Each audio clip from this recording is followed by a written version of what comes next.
começar agradecendo a presença de todos. E queria agradecer especialmente a Márcia Valéria pelo convite, muito carinhoso, é sempre muito, muito prazeroso estar com você. E, enfim, é sempre uma honra, inclusive, participar. Muito obrigada, de verdade, a todos, inclusive, né, ao pessoal do museu e ao Elias também por toda a ajuda, né, por todo o empenho, né, em tornar possível esse encontro. Bom, deixa eu começar a mostrar para vocês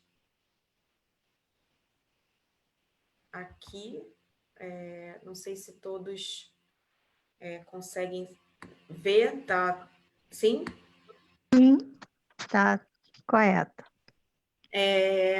Bom, Sim. como a professora Maria Isabel disse, o meu tema de pesquisa é a arte romana e, sobretudo, a sua recepção. Tem algum tempo que eu venho me dedicando, sobretudo, inclusive, a coleção da Imperatriz Teresa Cristina, no Museu Nacional, que foi onde eu fiz doutorado, e a coleção, né, parte da coleção dela foi, inclusive, o meu tema de pesquisa do pós-doutorado no Museu da USP. Bom, a minha proposta aqui hoje, um pouco, é falar sobre essa noção da recepção, de como ela vai se dar. Porque acho que a primeira ideia, né, acho que uma coisa que é muito interessante, que uma oportunidade como essa enfim, permite é a gente desmistificar, enfim, alguns conceitos que existem em torno não só da antiguidade, mas da forma como a gente foi recebendo essa antiguidade ao longo do tempo. E o primeiro deles, eu acho que é o mais importante, é essa ideia desse mito de uma antiguidade branca, né? Dessa antiguidade de um branco marmóreo absolutamente irreparável, digamos assim. E a primeira coisa, justamente, que a gente precisa, eu acho que já começando... Ah, foi. Precisava só de um tranco mais forte aqui, o computador, desculpa, gente. Aquele momento que a gente testa, assim, na hora H dá errado, né? Impressionante.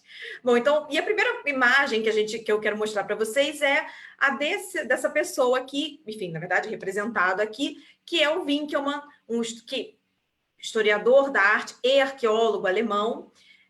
Ele vai ser considerado o pai tanto da história da arte quanto da arqueologia, que são ciências irmãs, digamos assim, né? Elas vão aparecer, vão surgir ao mesmo tempo, digamos assim. E o Winckelmann é a primeira pessoa, na verdade, a, digamos, construir conceitualmente essa antiguidade. Quando eu digo que ele vai ser o primeiro a fazer isso, é no sentido de que ele está, de fato, identificando na antiguidade uma série de modelos e conceitos, os quais ele vai não determinar, mas sobre os quais ele vai escrever efetivamente. E aí é muito importante a gente ter isso em mente, porque o Winckelmann escreve justamente em torno ali da segunda metade do século XVIII, influenciando diretamente, num primeiro momento, a literatura, o Goethe, por exemplo, e só num segundo momento, em torno já do século XIX, é que ele vai, de fato, influenciar a arte. Um primeiro artista a quem esse movimento neoclássico vai estar ligado é justamente o Antônio Canova, que está produzindo na Itália. E é interessante e fundamental a gente perceber a forma que o Canova dá a essa antiguidade descrita pelo Winckelmann.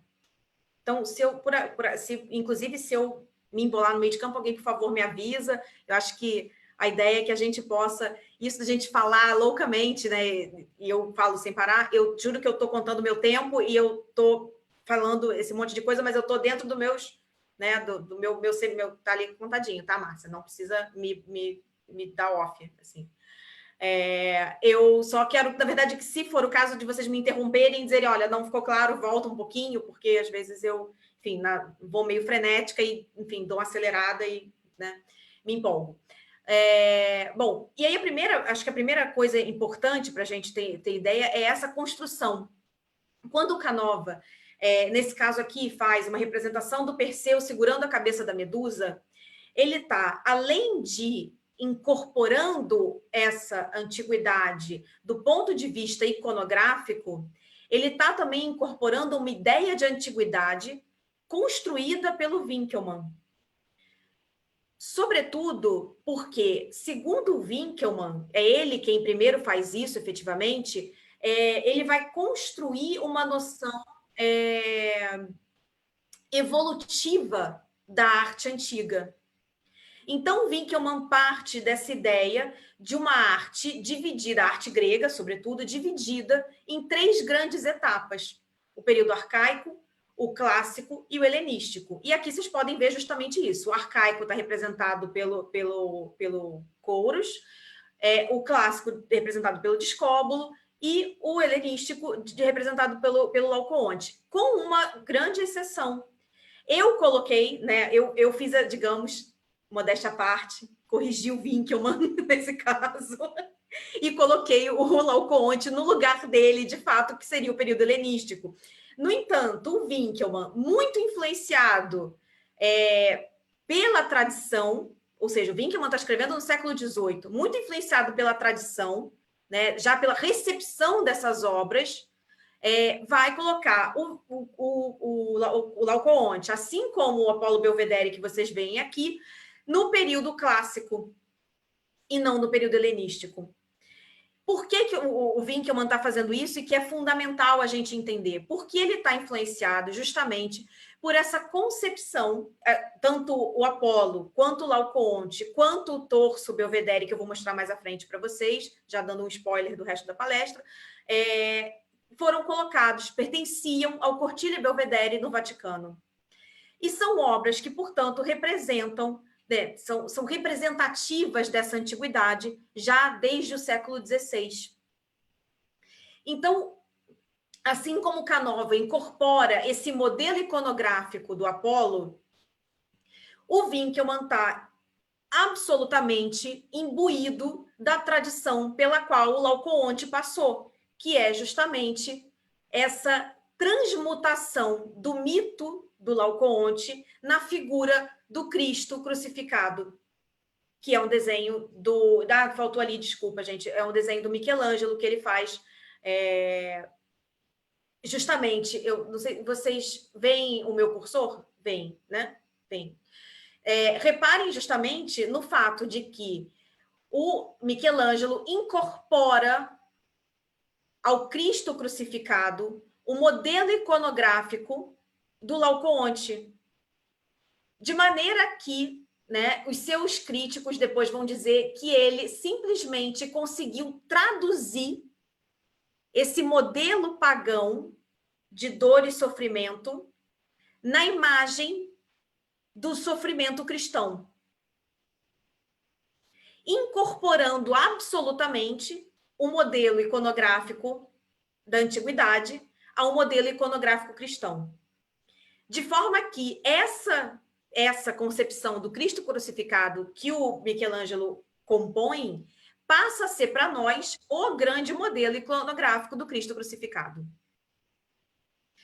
E ele, então, ele incorpora, né, essa torção do corpo e, sobretudo, a expressão do rosto, né, né, desse olhar, né, que se dirige aos céus, né, enfim, nessa expressão de que a gente vai ser conhecida na história da arte como exemplo dolores.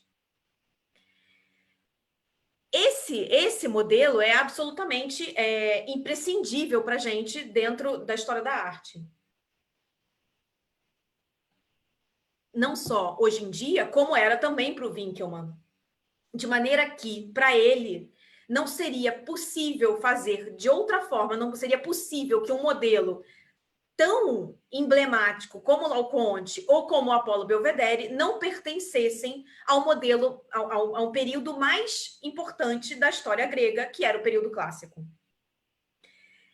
E, sendo assim, portanto, ele vai colocar essas duas esculturas dentro do período clássico.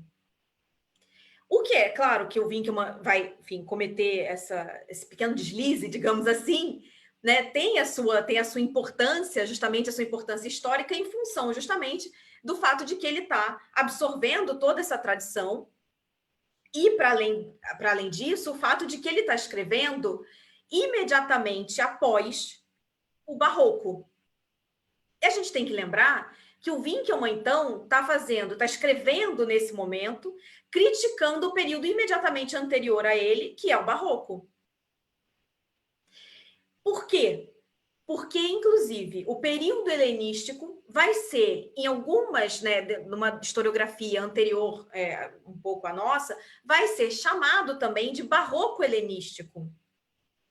Porque, assim como Laocoonte, apesar da sua extrema expressão, ele vai colocar no clássico, mas por causa da sua recepção, porque a gente tem que pensar que o Laocoonte é descoberto em 1506, imediatamente ele é recebido com uma euforia enorme em Roma.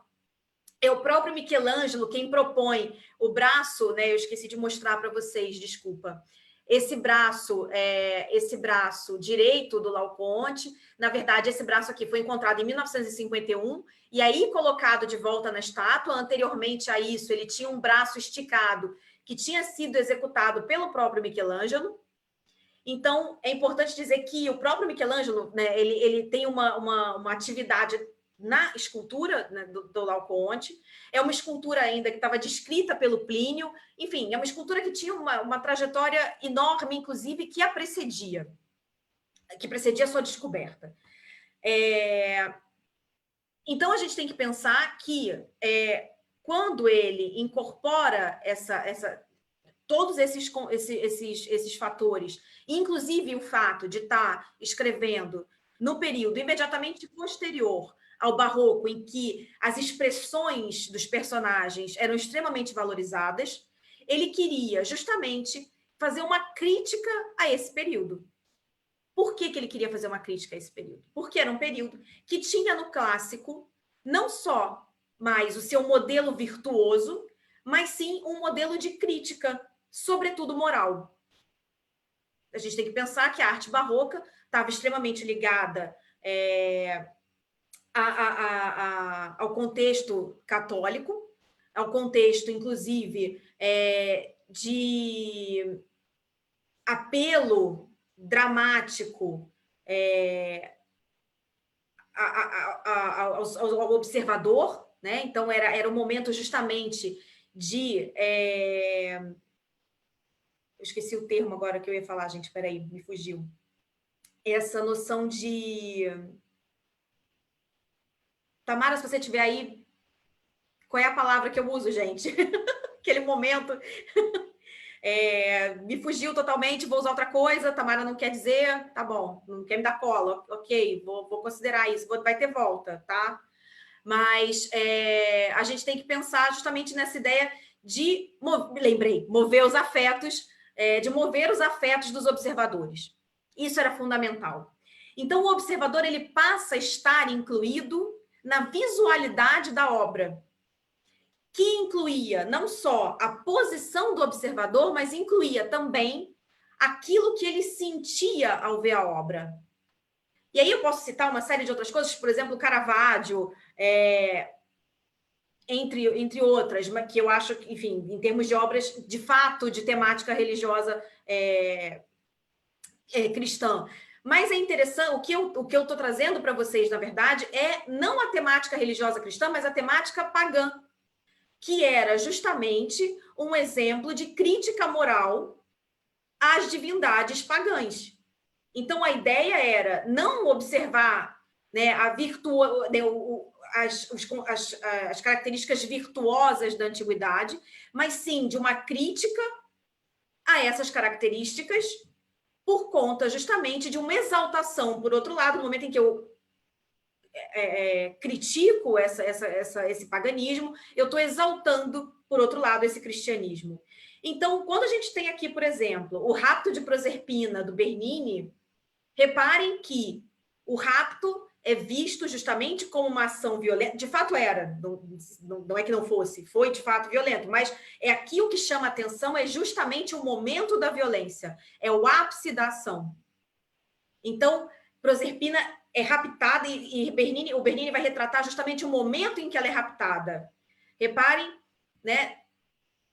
na expressão dela, na expressão do próprio Hades, do desespero, sobretudo, inclusive na lágrima que escorre, não dá para ver, não sei se vocês conseguem ver a lágrima, não dá para ver no rosto dela, no detalhe do PowerPoint, não dá para ver. Mas o que é absolutamente fantástico é o fato de como ele transmuta o mármore e como a gente é capaz de perceber cada textura dos personagens da escultura, como é visível.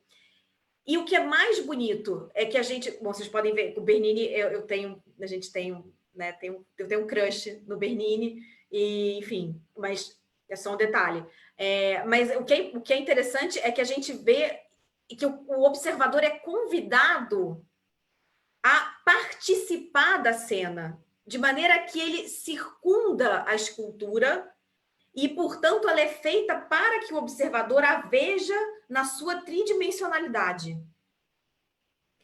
De forma que o observador não só está incorporado na visualidade da escultura, como também passa a fazer parte da ação. Isso acontece também no Apolo e Daphne, na escultura de Apolo e Daphne, que também, não só hoje, a forma como ela está colocada dentro da Galeria Borghese é feita para que se circunde a escultura, mas quando ela foi feita, ela já foi pensada para ser semicircundada, digamos assim. De maneira que, também aqui, assim como ele está usando o ápice da ação no Rapto de Proserpina, ele vai usar esse mesmo ápice da ação em Apolo e Daphne. Nós somos convidados a ver o momento em que Apolo alcança Daphne e ela se transforma numa árvore de loureiro. Assim, ela foi feita para ser colocada num canto da sala e tinha duas portas, na verdade. Então, você entrava por uma porta e se saía pela outra. De maneira que o observador, já no século XVII, entrasse, né, aqui pelas costas do Apolo e, no momento em que ele circundasse a escultura, fosse vendo justamente a transformação de Daphne em loureiro. Reparem que a gente tem, né, a mão do Apolo, né, se encostando no ombro da Daphne, e aqui a gente tem, aqui eu gosto que a gente aponta a tela do computador, né, aquele momento que a gente esquece que está, né, virtual. E aqui, justamente, a Daphne se transformando em árvore de loureiro, justamente criando essa espiral, essa visualidade espiralada da escultura do Bernini. Então, só que, né, a gente tem que lembrar que ele está fazendo isso não porque ele vai considerar Apolo um deus maravilhoso, mas porque ele está justamente ressaltando os vícios das divindades pagãs, assim como Hades, que rapta Proserpina, assim como Apolo, que ia, né, também, nesse caso, estuprar a Daphne, porque ela não tinha nenhum interesse nele. Então, também ali é exaltado o momento ápice da narrativa. E aí é interessante porque a gente está pensando um modelo de divindade, não um modelo de divindade, como eu disse, virtuosa, mas justamente aquela que comete, né, no caso grego, a famosa híbris, que não vai ser exatamente não é exatamente a tradução de pecado, mas a ideia de excesso. Assim como Hades se excede, Apolo se excede, e aqui, no caso, o que é peculiar e que é muito importante é que quando aqui o Velázquez faz o seu Deus, também, desculpa, a gente faltou novamente a indicação do pintor, eu não vi que não estava no slide. Assim como, né, o Bernini exalta a híbris, tanto de Apolo quanto do Hades, aqui, por outro lado, o Velázquez vai fazer justamente a ideia de um deus da guerra derrotado. Então, a posição, né? Reparem a posição dele, ainda que a posição remeta a uma iconografia antiga, ela tem, né, um cansaço, né? Nem de longe é a representação do Marte clássico. Marte é criticado aqui, portanto, a gente tem essa crítica moral também à divindade. assim como a gente vai ter na obra do Murilo, o Apolo, que esfola o Márcias, que para mim é fantástica essa obra, porque ele está usando o Apolo, né, ele está recuperando mentalmente a iconografia do Apolo Belvedere, ainda que não literalmente, tá? Ele está recuperando, na verdade, uma memória do Apolo Belvedere, essa paz de espírito absoluta do Apolo, enquanto o Márcias simplesmente se contorce, enquanto o Apolo, enfim, com cara de paisagem, né, esfola o Márcias. Portanto, a gente, quando pensa esse período, então, voltando, né, ao que eu estava dizendo para vocês, o Winckelmann, quando escreve no século XVIII, ele está imediatamente criticando este modelo iconográfico barroco de excesso, né? Um excesso das emoções, um excesso de ações dentro da obra. É exatamente esse modelo que ele está criticando, porque a ideia dele é que, por sua vez, a arte romana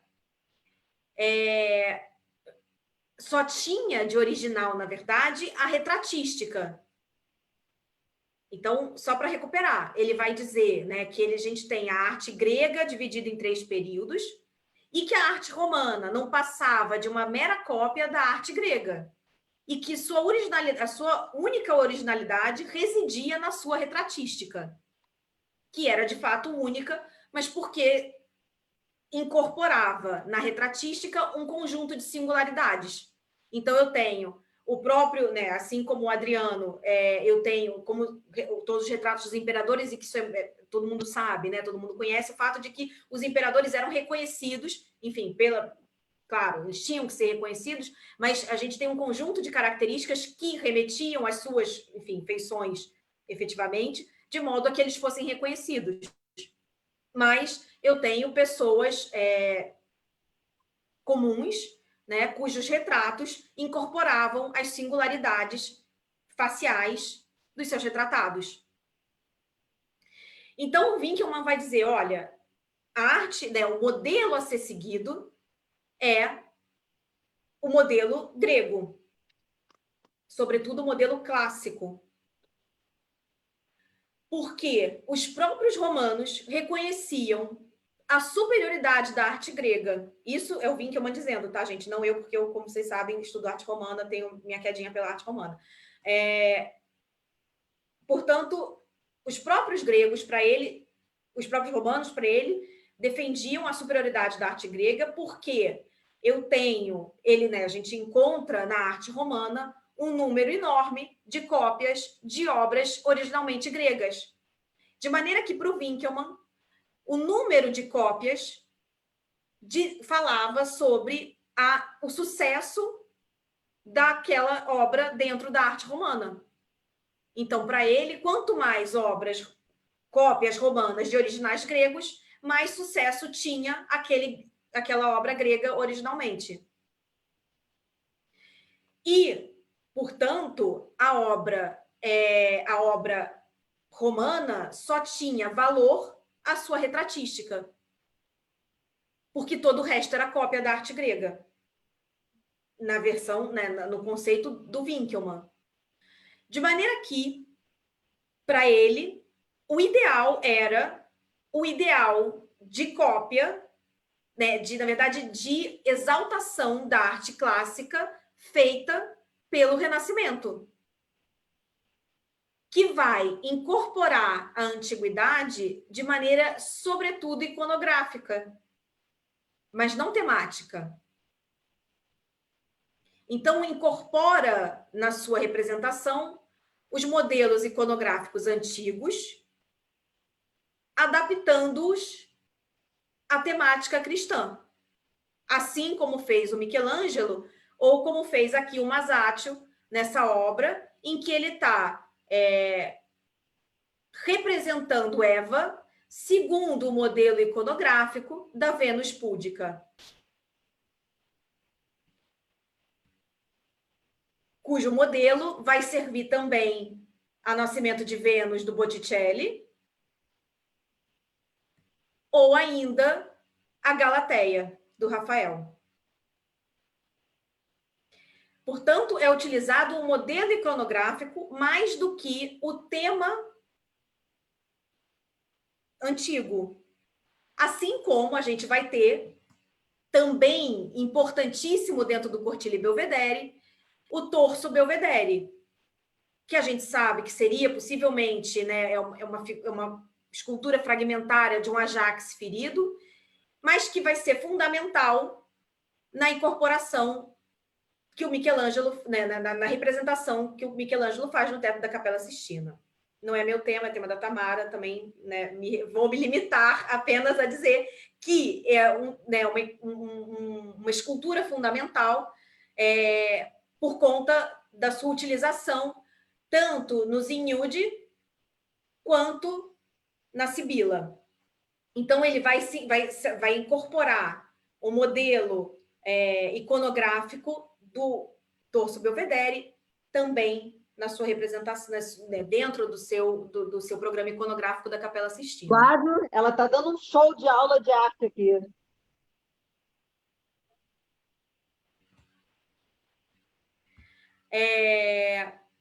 Então, o que a gente vê... Mostrando tudo que a gente nunca viu.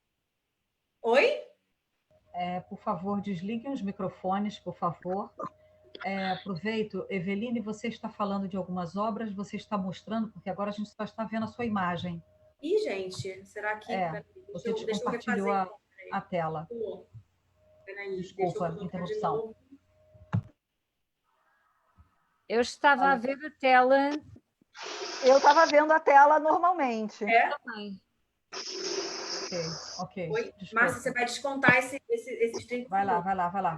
Já está quase no limite, de qualquer forma. Eu quero ser bloqueada e levar um mute de repente. Prometo que eu vou terminar. Então, a gente tem justamente o Winckelmann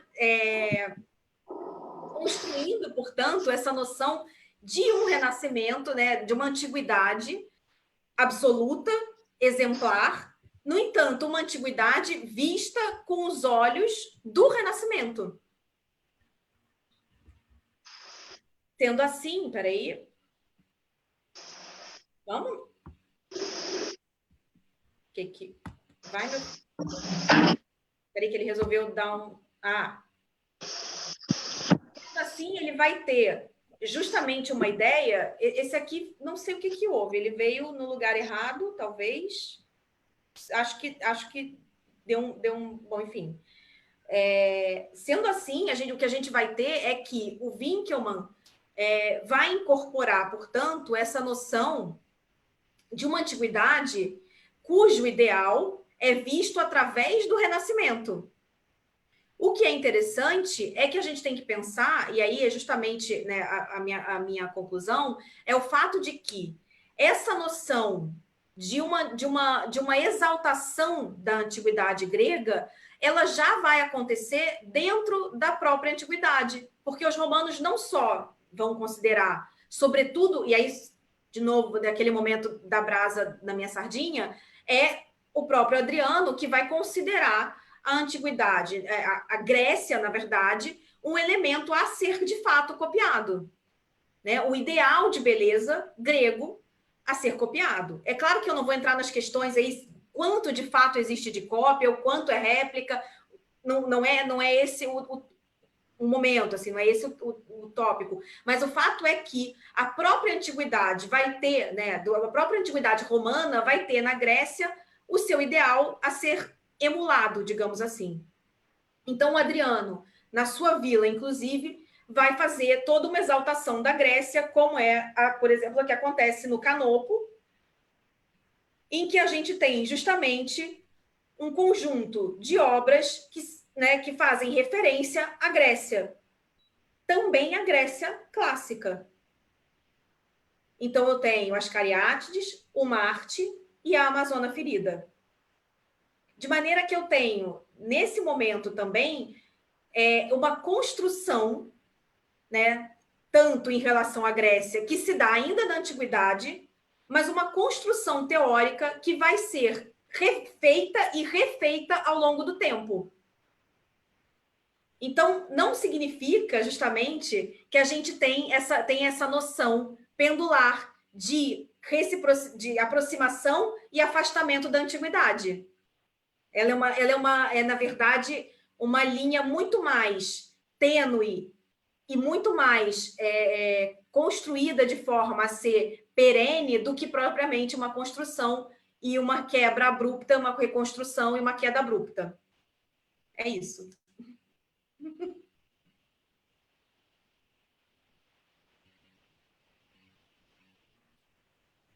Muito obrigada, professora Evelina. Eu estava mesmo a dizer-lhe que estava no limite do tempo, portanto foi uma gestão de tempo brilhante, tal como foi também a sua palestra, de resto muito interessante e entusiasmada, e que nos trouxe aqui a forma como o Winckelmann interpretou a arte clássica, influenciando depois a historiografia da arte posterior em função da exaltação dos modelos clássicos gregos e da crítica aos estilos que ele considerava degenerados, e aqui ilustrados de uma maneira tão lúcida e tão lógica e fácil de compreender através das remissões que lhe são feitas depois no Barroco e no Neoclassicismo à arte grega e romana também.